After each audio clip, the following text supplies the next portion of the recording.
Yeah, yeah, mate. How you going? Obviously, I suppose people are wondering about I suppose the events of last week and how that's affected you, and whether you're playing this weekend or when you're serving the suspension, those sort of questions. Yeah, well, our first day yesterday, so that was good to get back. I think it all got sorted. Everyone signed the other day, so it's good to be back. I don't know exactly how Hook's going to do the suspensions. I trained yesterday and training today. I think he'll make a call on who's resting and what game over the next 4 weeks. But we don't get to choose that. The club will make that decision, what's best for them, and hopefully just move on from there. How much training did you actually miss? I know you guys didn't have a game last weekend, but yeah, how much? I When would think you have been back? I think the Thursday session we missed. I think we might have missed one session all up. But like a lot of us have our own gym stuff at home, so we got sent our own programs to do and that kind of stuff. Yeah, and it's been pretty heavy with the focus, the coverage, the police involved, what happened to Vordy, and even I suppose having to sign the stat decks. I mean, is it something that you got that you didn't realise I suppose how bit serious this was going to be? Yeah, well, I think in hindsight, no one knew the magnitude of the situation that we got ourselves into. Uh, you know, uh, Everything's warranted. There isn't any stat deck now, so that no one's had to sign any stat deck. I think that was something that got put out at the start, but the RLPA stepped in there, and it's just like a confirmation letter, really, just to say that what you made your statement in the integrity unit statement was true, and there wasn't anything that you left out. So yeah, I think it's a massive ordeal that's gone on, and we warrant every bit of repercussions that we've copped. So we can't sit here and you know cry foul or anything like that. We put ourselves into a situation at the time we honestly didn't think was going to be escalate to the magnitude it has. But now looking back and like talking to the club and the repercussions that have happened, we're very sorry and we're very remorseful for what's happened. It was a bunch of blokes who just made a honest, stupid mistake and just didn't think. You've Hey Josh, sorry, it's I Danica just from Nine. I was just going to ask what happened when you returned to training. Did you guys confront the playing groups? Apologize. What happened?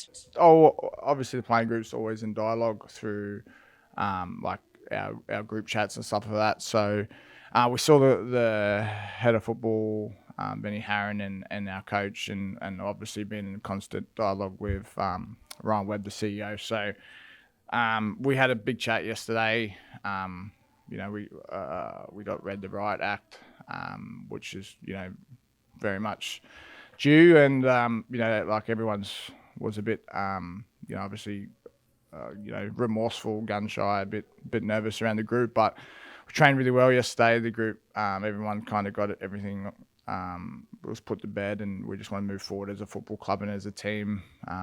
Again, the 12 of us fellas, are very upset that we've let everyone down, especially the club, the fans, the NRL as well. Like at the time,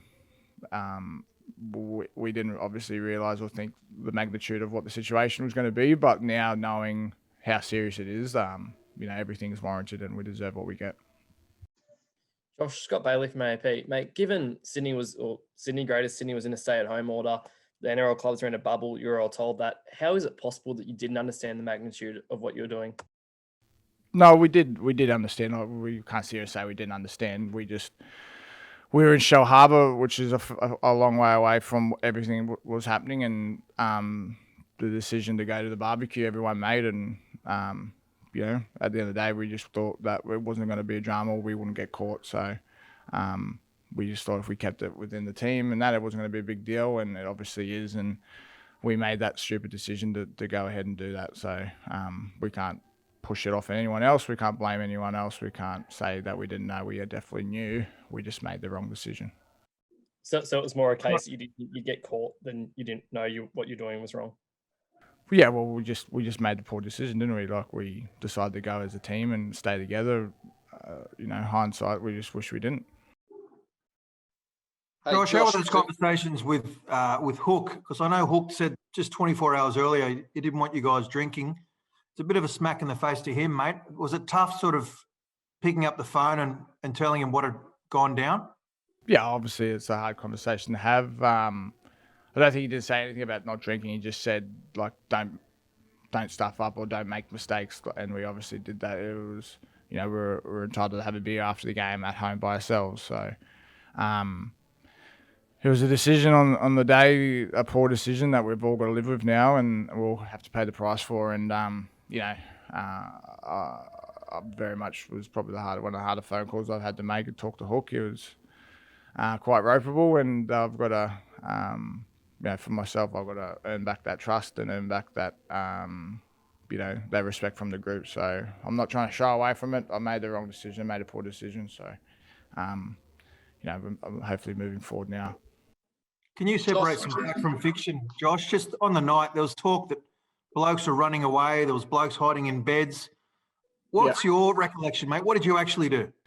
Oh, mate, well, I stood there. I think the boys, you know, to be honest, some of the boys were scared, mate.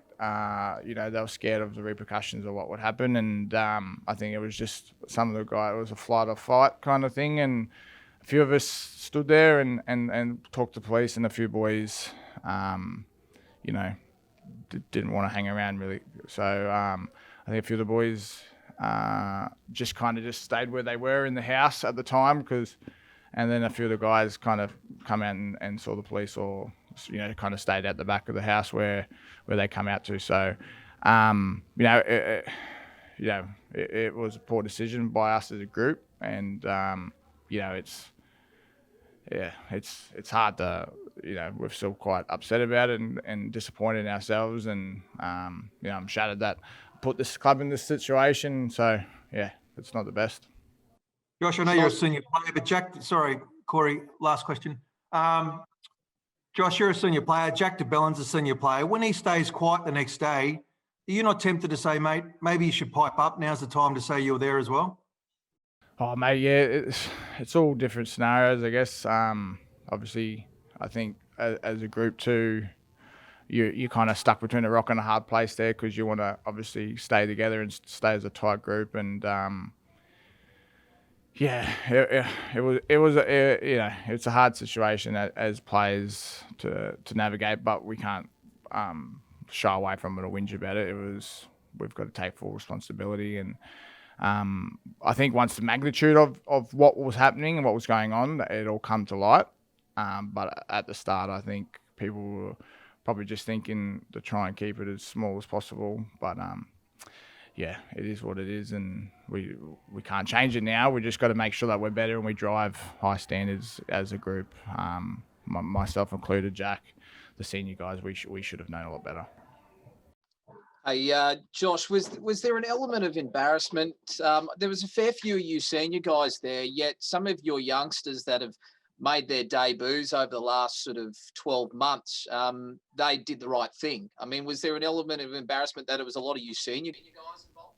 Oh, I don't think it was just the guys who were in the area that were invited that were the ones that went. So, you know, there was no, you know, it wasn't like it was any guy. You know, it was just the guys who knew about it went, and the younger guys didn't go. It was just kind of thing. You know, it wasn't. They had training, I think, the next day, so they made the right decision. And I guess Paul Vaughan was the sacrificial lamb, if so to speak. That leaves a hole in your forward pack. Are you taking it upon yourself now to really be a stand up and I guess fill that void, I guess? Oh, mate, Vaughan is a massive loss to this club. He's, you know, a dear friend to a lot of people here at this club, and it was sad to see the way that it ended. But you know, I just feel I'm not really thinking about that at the moment. I'll try and do my job every week, play footy and do whatever the club asks me. But as a group, we've got to fill that void together. We've got some help from Tano Brown that's come from the Warriors, which it's going to help alleviate the pressure, I guess. And you know, but you know, I just feel more for Paul and his partner and his kids, obviously. he's in a tough situation now with what he's done, and he's paying a heavy price for it. So, you know, my biggest concerns out of everything is that Paul and his wife get the help that they need and get the support they need, and you know, the club's doing everything they can to make sure that they can help him. And you know, it's a sad thing, but it's the nature of the beast that we live in when we play football professionally, and what we're trying to do here, and what Peter V'landys and Abdo are trying to do with NRL. Like, we made the wrong decision, and we're all paying the price, some more than others. Josh, there's 2 players who are yet to sign or signs that statement of what they provide to the NRL Integrity Unit. Why do you think that is? Well, everyone's got their own legal advice, mate, and they're entitled to their opinion. And I think my understanding is if they were under the impression if someone contracted COVID or something like that, something happened over the next week, whether it was our fault or somebody's fault, that they would be found liable. So that's my understanding of it, that they weren't willing to take that risk. So you know, like I said, everyone's entitled to their opinion, and I hope we can move forward as a club. I hope we can get those guys back as soon as possible, and they're entitled to their own legal advice, and they're entitled to take it. So, you know, I don't think it's anything more than that. Moving forward, Josh, you're off to Queensland. Yep.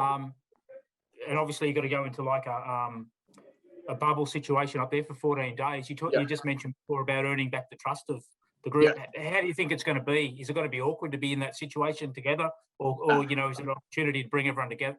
No, it's good. Yeah, mate, it's a good opportunity. I think, well, at the end of the day, we could either be stuck here where we can't do anything, or we can go to Queensland, do 2 weeks quarantine, and then we're back to government rules. So I'm from Queensland. My family lives in Brisbane, so it's a good opportunity to get my wife and kids out of Sydney and get them back home to Queensland, where they're in a safer environment, and they're in a, you know, and have the support of my family and their family around. So I think a lot of the players are the same, mate. And I think we're very grateful of the opportunity that the NRL is giving us. You know we don't deserve a second chance, but we're very thankful that they have given us a second chance, and we want to make sure we don't lose that.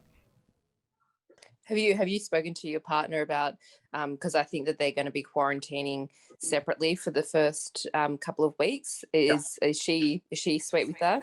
Yeah, she is. I said the NRL has been amazing. All reports is that they're all quarantining, all the families are together. They'll be able to move around together on the Gold Coast at 2 different hotels. I think that's all the players' wives from all clubs. And then after 2 weeks, that they'll be able to join the groups. I think they've got activities and teachers and stuff to help with the kids as well. So the NRL's been amazing. We can't thank them enough, and they're just doing everything possible to make sure it's a true smooth transition. So.